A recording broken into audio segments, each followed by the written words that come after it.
Welcome to Green Time. I'm host Don Fitz. This episode we're going to be talking about the Community Arts and Movement Project. But before we get into our discussion, let's take a look at the movie The People's Joy Parade.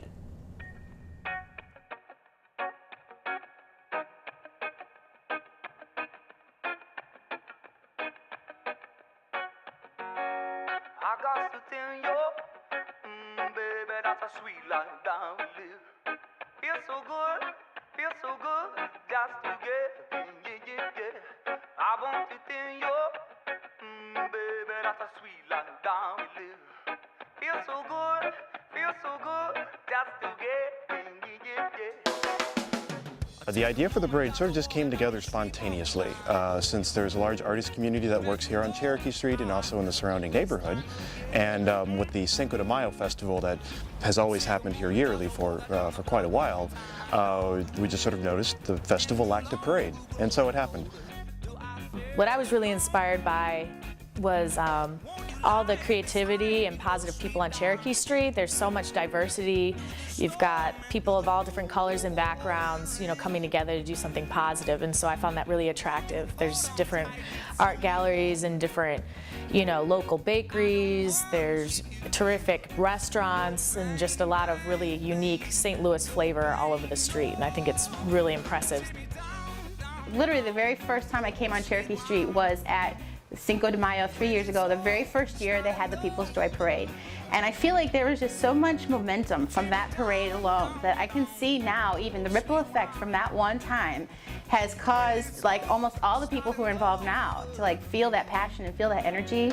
You can see by seeing the parade that it hasn't been molded and crafted with rigid guidelines on what is expected outcome. It's all about the process of people putting it together, whatever moves them, and exhibiting it. So I feel like that's been why it is so special to people. They can connect on a personal level, and they understand that everything is a representation of their joy for the parade. We've got a lot of donations this year, which has been really great. We have different materials available for people to come down and make a costume of whatever crazy thing they want to make. We've got fabric, we've got bamboos for making gigantes and large puppets. So we're trying to make paint and all different supplies available for this project so people can come and be creative and make different art. I had such a good time last year. I decided this year I wanted to coordinate the parade, and so I've just been getting all this really amazing support, and positive people have been coming out of the woodwork who want to help out with the parade and be a part of it, and they're emailing me, calling me, and so I've just been really busy trying to get everybody where they need to be and get them all signed up and inviting them down to participate. So it's been really great. We kind of split the bamboo to get these something that we can bend nicely into shapes and either fasten it with maybe duct tape or with wire. But it's, this is actually an environmentally responsible way of making these things, because we're not using styrofoam, we're not using plastic, we're not using PVC pipe. Although, I've seen some awesome things made for parades out of PVC pipe. It's just, this is kind of a really, really neat way of using material that people otherwise consider weeds. In addition to the gigantes, we're going to have a drum line. So Drumline St. Louis will be performing. They'll have a parade of Volvos called Cinco de Volvos. Cecilias, the Church St. Cecilia's, will bring traditional Mexican dancers. Sometimes we get a motorcycle convention. We don't always know every year who's going to be in the parade until the day of the parade and everybody shows up. Welcome back to Green Time. I'm host Don Fitz. We just saw the first portion of People's Joy Parade, which has a strong connection with CAMP, the Community Arts and Movement Project. With me, I have a couple of folks who have been involved in CAMP in different ways. I have Sarah Paulsen, who is a resident artist. Sarah, thanks so much for being on the show. Thank you. I have Sister Chris Jackson, who is with Healthy Effective Alternatives to Live, otherwise known as HEAL. Very good. Okay, thank you. Now, I want to ask, we just saw the movie about the People's Joy Parade. Sarah, you've been involved in that. Mm-hmm. What are some of the things that what is the meaning of the People's Joy Parade? Well, the People's Joy Parade is a art and culture diversity parade that happens during the Cinco de Mayo celebration on Cherokee Street. It was started in 2009, and so the goal is to have a procession as a community where the making of the floats and the props is a community action, as well as the actual moment of taking and not demonstrating, but walking, dancing, singing down the street together as a community.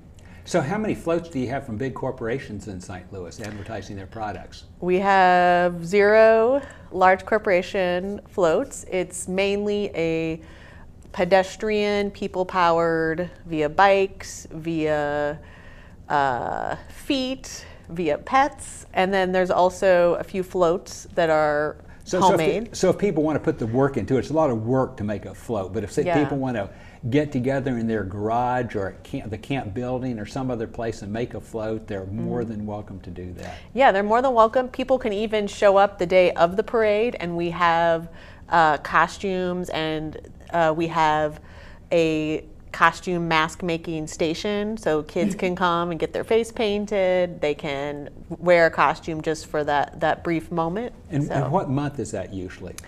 This is usually like the first weekend of May. Okay, so if you're going to think about participating in doing something complicated like a costume or a float, you might want to start thinking about December or January, what you're going to do in May, because it's not that easy to whip something together unless you just want to join at the last minute. Okay, that's one of the many things which people do with camp, but people also do look at some healthy alternatives. So Sister Chris, what sort of, the Healibration is something that you've been involved in. I know that, how many have you had at camp? Wow, we did, we started out at camp. Actually, our first one was at camp. We had October, November, December. These were in 2012, correct? In 2012. Okay. And then we opened up, I want to say March. March of 2013? Of 2013. So several. So at least 4 or 5 at camp. Okay, and so what do you serve at those? Mostly hamburgers and fast foods? Absolutely not. What we serve, what we do, Healthy Effective Alternatives to Live is a group of, the Heal Wellness Team is what I like to call it. It's a group of service providers who don't mind going into the inner city to show how to effectively change your health based on natural healing. So we have a farmer's market, Cherokee's Farmer's Market. It was a big part of it. We show how to do vegetarian cooking, how to do raw food. We have copper jewelry makers, because copper is very healing, and they show people how to pick the different healing stones to go in the jewelry. We also have an organic house sauce, which is very, very popular, and it's very healing. We have someone that makes natural soaps, oils, and incense. We have an aromatherapist. We have massage therapy. We have fitness instructors. Oh, so you're going through a lot of things that happen there. I know that massage therapy and fitness therapy is extremely important. It's not just a matter of going to a massage parlor.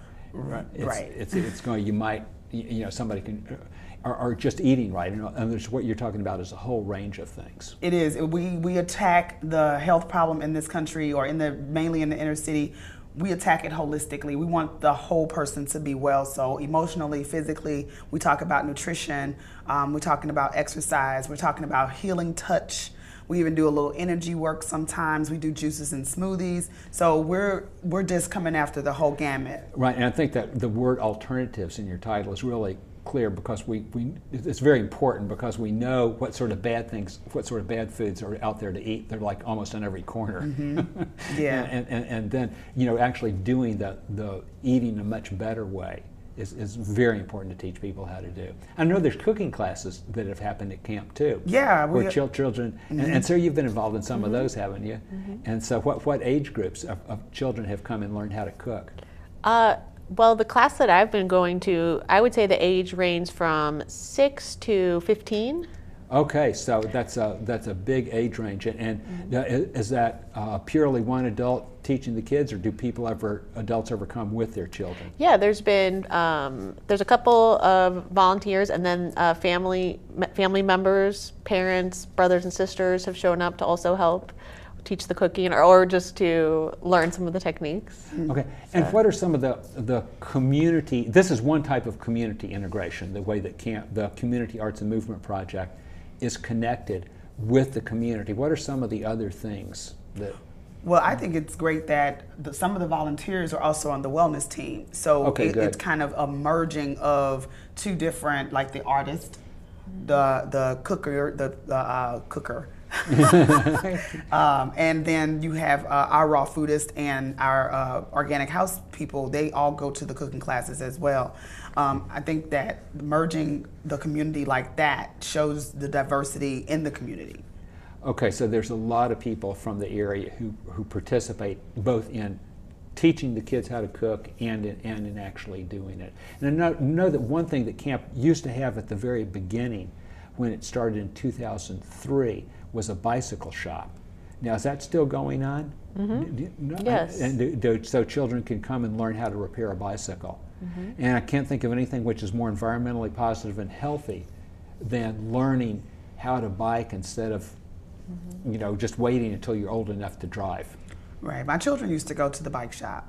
Oh, really? My older children did when they were younger. That's how I found camp years ago. Oh, really? What, so that was not that long after 2000, 2003, 2000. Right, because they're 24 and 21 now, so it was a long time ago. Oh, well, that's great. And I don't know that they still have the ability to do it, but they used to have bikes donated, and if a child would learn how to repair the bike and use the bike, then the child would actually get a free bike.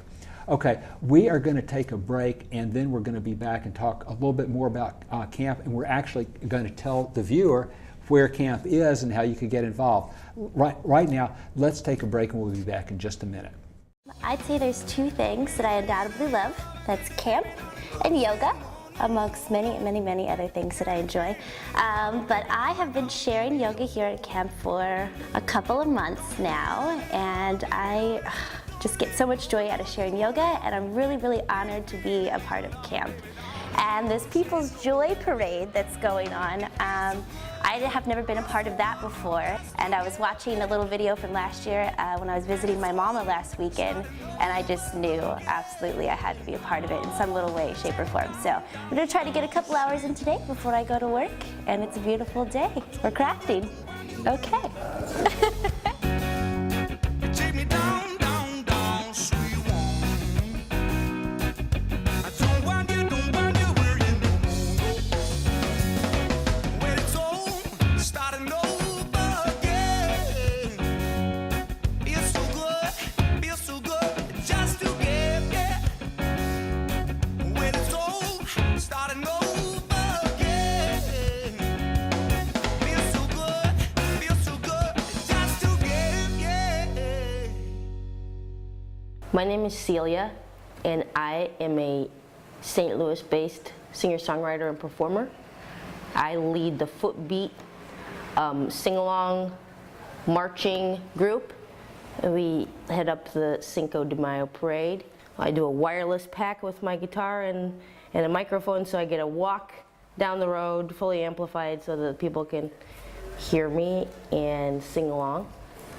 I've been doing things here at camp for probably about the last 7 or 8 years. I've been acquainted with many of the people that have lived here over the years, and we've used this space not only for a performance space and a work space, but we've also made it a rehearsal space for a couple of different musical projects that I've been a part of. At the Footbeat Parade, we always love to sing this song, and we like to sing it several times in a row. It's called Cielito Lindo. En la sierra morena, cielito lindo, bien bajando. Un par de ojitos negros, cielito lindo, los contrabando. Ay, ay, ay, ay, canta, no llores, porque cantando si alegran, cielito lindo, los corazones. I better sing it again. En la sierra morena, cielito lindo, bien bajando. Un par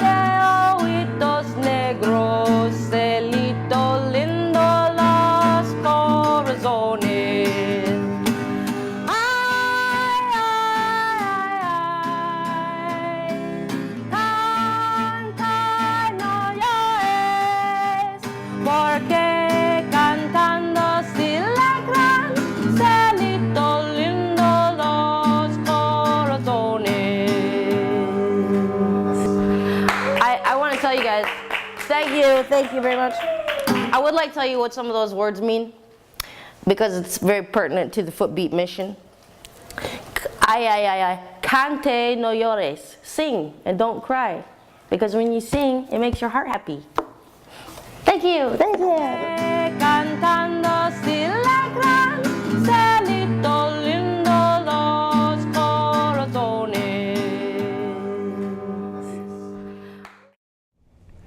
Welcome back to camp. I'm host Don Fitz. We just saw the last part of the movie on Community Arts and Movement Project, the People's Joy Parade. And with me I have Sister Chris Jackson, who is with Healthy Effective Alternatives to Live, and I have Sarah Paulsen, who's a resident artist. Mm-hmm. So we were just talking about some of the things that happen at camp. What are some of the other ways that the community is involved with camp, or camp connects to the community?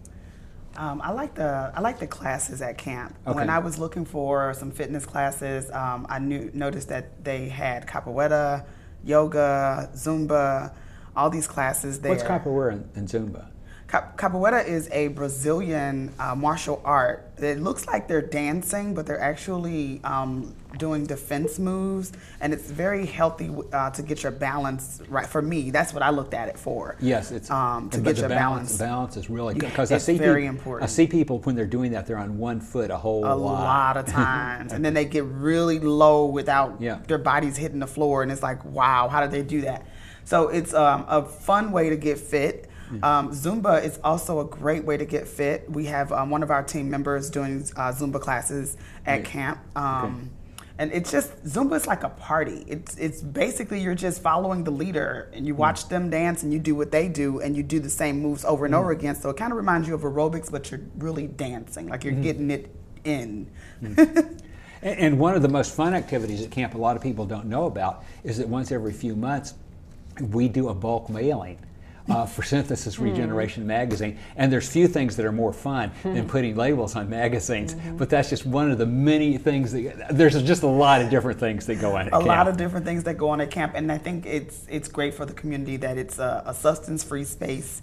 You can bring your children. I think you use the intergenerational space. I like that. Okay. And I first became involved through camp by going to see like movie screenings and going to different performances there, and so now my art studio is there as well. So it's also a workspace for me, in addition to kind of my involvement that has been through the parade. So for me, it has a sort of a rich variety of services, and I think that's really beneficial to the Cherokee community as it develops. And I think we need more free community spaces that are intergenerational, because we seem as a kind of culture to have less places that we can gather together, and that don't have a cost.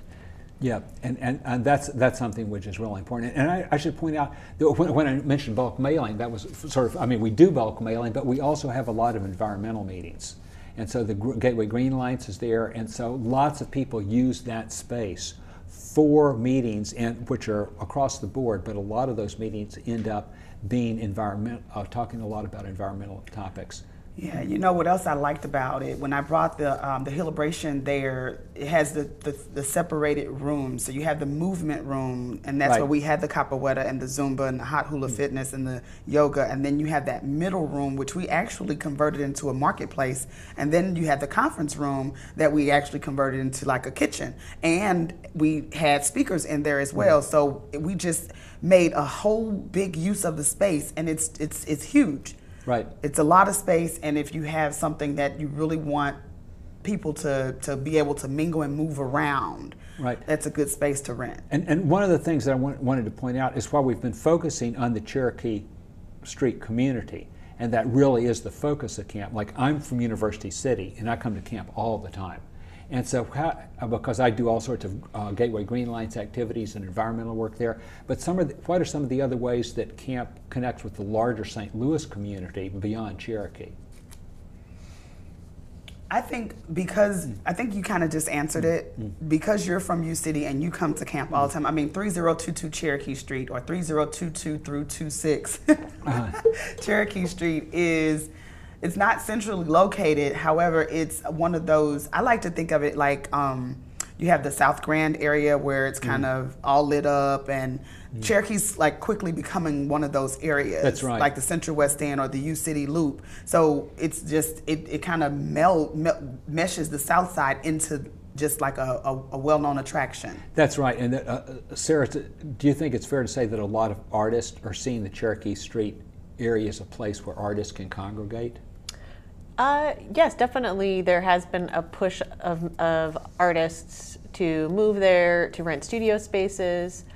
I think that's also why camp needs to exist even more, because I think, you know, as a lot of these spaces become occupied, having a space like camp becomes even more important. And I think, like, you know, there's so many ways we can define community, whether it's like just by the street or whether it's by, like, you know, the organizations we're with, or whether it's by the school or the churches we go to. And so I guess I feel like camp has that potential to be a space like that, you know, where it's reaching beyond. Now, you told me Cherokee before too. that I should ask you how camp uses art as a social catalyst. Oh, yeah. And so I thought, wow, that sounds like a good question. I wonder what the answer to that is. Yeah.